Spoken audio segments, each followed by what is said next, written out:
vamos a meternos de lleno en uno de los conflictos más peculiares y sin duda determinantes del siglo XX. Hablamos, claro, de la Guerra Fría. Y bueno, empecemos por lo más básico, ¿no? El nombre. ¿Por qué se le llamó Guerra Fría? Suena a contradicción, ¿verdad? Una guerra que de fría tuvo poco, sobre todo si pensamos en las consecuencias tan calientes que tuvo en todo el planeta. Pues miren, la definición oficial es esta: un enfrentamiento ideológico, político y económico, sin combates directos a gran escala entre los dos grandotes, Estados Unidos y la URSS. O sea, fue una guerra donde los dos pesos pesados nunca se subieron al ring a pelear directamente.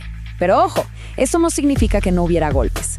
La sombra de este conflicto se extendió por todo el mundo y la lucha se dio en todos los frentes posibles. Ok, entonces, un tipo de guerra diferente. ¿Y cómo arranca todo esto?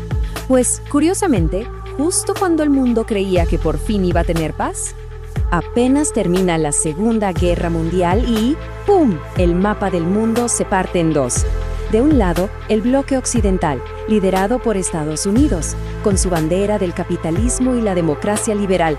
Y del otro, el bloque del este, con la Unión Soviética a la cabeza, promoviendo el comunismo y el socialismo. Eran como el agua y el aceite, dos visiones del futuro que simplemente no podían coexistir en paz. Y esta división la describió a la perfección Winston Churchill en 1946 con una frase que pasó a la historia: un telón de acero. Hay que imaginárselo bien, ¿eh? No era un muro de ladrillos todavía, sino algo mucho más poderoso. Una barrera invisible, ideológica, que partía al continente europeo en dos mundos opuestos. Y aquí viene lo más increíble de todo: de aliados a rivales. Meses antes estaban luchando codo a codo para derrotar a Hitler. Entonces, la pregunta del millón es: ¿qué pasó?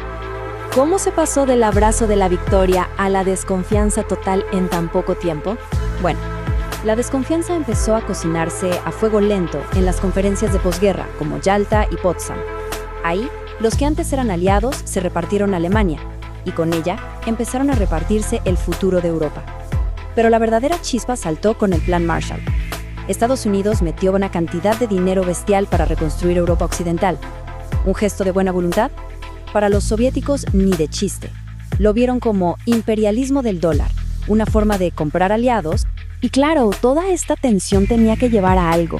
Y lo que creó fue un escenario global completamente nuevo y aterrador: el estancamiento nuclear. Aquí es donde la cosa se pone de película de ciencia ficción.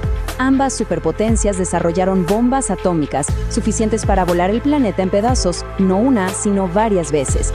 Y esto dio lugar a una doctrina con un nombre que lo dice todo: Destrucción Mutua Asegurada, o MAD, por sus siglas en inglés, que significa loco. Y era una locura, ¿no? La idea era que si uno atacaba, el otro respondía y ¡adiós mundo! Así que una guerra directa, un enfrentamiento cara a cara, simplemente dejó de ser una opción. Entonces, si no se podían pelear a los golpes directamente, ¿qué hacían? Pues encontraron otros campos de batalla. La guerra se volvió indirecta. Se peleó a través de lo que se conoce como guerras proxy o subsidiarias, con espías, con golpes de Estado, con propaganda y, por supuesto, con competencias tecnológicas y culturales. Y estas guerras proxy fueron los momentos en que la Guerra Fría se puso muy caliente. Pensemos en Corea, en Vietnam, conflictos larguísimos y sangrientos. Pero el momento de pánico total, el instante en que el mundo contuvo la respiración, fue la crisis de los misiles en Cuba en 1962. Ahí estuvimos, literalmente, al borde del abismo nuclear. La guerra nunca estuvo tan cerca de dejar de ser fría. Pero a ver, no todo eran misiles y espías. Quizás el campo de batalla más importante, el más sutil, fue otro: la batalla por las mentes y los corazones. Esta guerra se libró en las escuelas, en los cines, en la radio, hasta en la música que se escuchaba. Ambos bandos sacaron todo su arsenal cultural. Estados Unidos promovía el inglés y su estilo de vida, la Unión Soviética el ruso y su visión del mundo. Cada uno presumía de sus universidades, de su cultura. La tele, los periódicos, el cine, todo, absolutamente todo se convirtió en una herramienta para convencer al resto del mundo de que nuestro sistema es el mejor. Y el mejor ejemplo de esta competencia, el más visible, fue sin duda la carrera espacial. Imaginen la tensión. La Unión Soviética dio el primer golpe, lanzan el Sputnik. Golpe número 2, ponen al primer ser humano en el espacio, Yuri Gagarin. Parecía que iban ganando, pero Estados Unidos apostó todo a una carta, llegar a la Luna. Y en 1969 lo lograron. La llegada a la superficie lunar fue una victoria simbólica y propagandística gigantesca. Y la cosa no paraba ahí, ¿eh? El enfrentamiento cultural llegó a todos los niveles.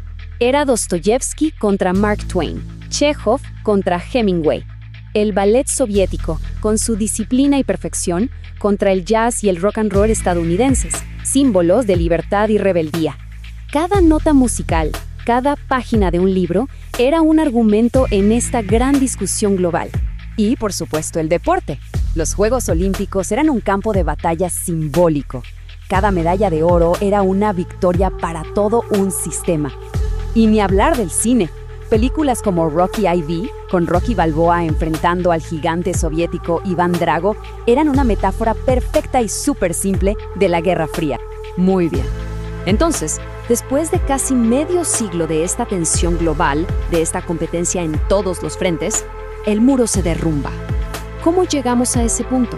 En los años 80, el tono cambió. La cosa se puso más dura. Líderes como Ronald Reagan en Estados Unidos ya no hablaban de contener al comunismo, hablaban de derrotarlo. Reagan llegó a llamar a la Unión Soviética el imperio del mal y dijo que el comunismo terminaría en el montón de cenizas de la historia. El mensaje era clarísimo. Y el final fue vertiginoso. La nueva política de Reagan buscaba presionar y debilitar a los gobiernos comunistas. Pero la verdad es que la presión externa se juntó con una crisis interna brutal en la Unión Soviética. La economía no daba para más. Y entonces, en 1989 pasó lo impensable. Cayó el muro de Berlín. Ese fue el símbolo del fin y para 1991 la Unión Soviética simplemente se disolvió. Y lo más importante es esto: la Guerra Fría no terminó con una explosión, no hubo una última gran batalla. Terminó con un sistema que se desmoronó desde adentro. La victoria no fue militar, fue en gran medida cultural e ideológica. Aquella batalla por las mentes y los corazones, al parecer, había tenido un claro vencedor. Y si hay una imagen que resume todo esto, es esta. Es el año 1990, Moscú. Cientos, miles de personas haciendo una fila interminable para entrar al primer McDonald's que habría en la ciudad. El símbolo máximo del capitalismo occidental triunfando en el corazón del antiguo enemigo. Lo que nos lleva a una última reflexión. La Guerra Fría, como la conocimos, terminó. El mundo de dos superpotencias enfrentadas ya no existe. Pero, ¿terminó de verdad? ¿O es que esa lucha ideológica, esa batalla cultural, simplemente ha cambiado de forma y sigue presente hoy, con nuevos protagonistas y en nuevos campos de batalla? Es una pregunta que queda abierta.